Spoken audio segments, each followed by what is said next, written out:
গণতন্ত্রের সৌন্দর্যের জন্য এটা আমাদের দায়িত্ব হিসেবে আমরা এটাকে নিয়েছি। আমরা মনে করি যে সর্বক্ষেত্রে রাজনীতি স্বচ্ছ হওয়া উচিত, প্রতিদ্বন্দ্বিতামূলক হওয়া উচিত, তাহলে গণতন্ত্রের গতি এবং তার সুস্বাস্থ্য ফিরে আসবে। তো ইতিমধ্যে যাকে আমাদের পক্ষ থেকে সর্বসম্মতক্রমে প্রেসিডেন্ট ক্যান্ডিডেট হিসেবে আমরা দেওয়ার সিদ্ধান্ত নিয়েছি, তার নাম আপনারা জেনেছেন। এখন তিনি আপনাদেরকে সালাম দেবেন। এখানে বাংলাদেশ খেলাফত মজলিসের আমির মজলিস আল্লামা মামুনুল হক তিনিও আছেন, তিনিও সালাম দেবেন। তো এর আগে ডক্টর কর্নেল ওলি আহমদ সাহেব সালাম দেবেন। আসসালামু আলাইকুম রহমতুল্লাহ বরকাতু।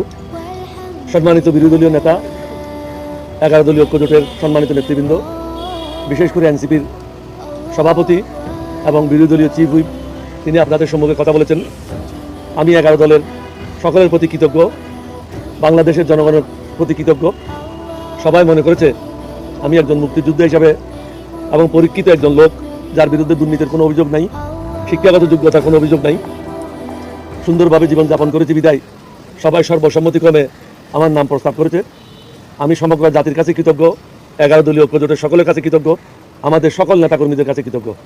আপনাদের মাধ্যমে আমরা জাতিকে বলতে চাই, আমরা আমাদের জায়গা থেকে এই জাতির সাথে কখনো বেইমানি করব না ইনশাআল্লাহ। মানুষের জন্য যেটা ভালো, আমরা হারবো বা জিতবো এটা প্রশ্ন না। প্রশ্নটা হচ্ছে আমরা জনগণের পাশে সবসময় তাদের স্বার্থ রক্ষার জন্য দাঁড়াবো। আজকেও সেটাই মন মানসিকতা নিয়ে আমরা সবাই একসাথে হয়েছি এবং সর্বসম্মতিক্রমে ওনারা আমার নাম প্রস্তাব করেছে। সমগ্র জাতিকে ধন্যবাদ জানাই। আসসালামু আলাইকুম ওয়া রাহমাতুল্লাহ।